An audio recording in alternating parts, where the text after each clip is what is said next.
I don't want to. When they attack black people after they've been murdered, when they did absolutely nothing wrong, you're pushing us to the limit. And what do I mean by that? You're asking us to talk about history, the history of the South. This is in Georgia. What happened in Georgia? There were savages in Georgia. It was the ancestors of the white right-wingers. They were absolute savages. They murdered people, they lynched people, they raped people, they enslaved people. They took babies from their mothers and sold them as property. You want to talk about savages? Your ancestors were the biggest savages the world has ever seen. So don't you dare call a black man a savage after you murdered him.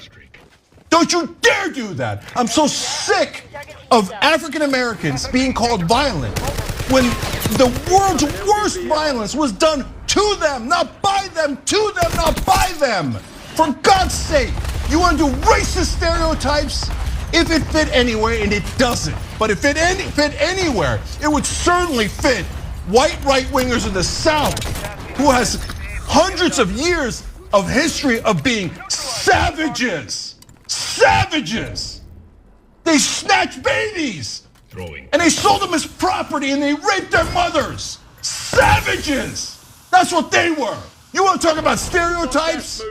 Screw all of you who still defend that Confederacy, that monstrosity. Anyone who defends that is a barbaric savage.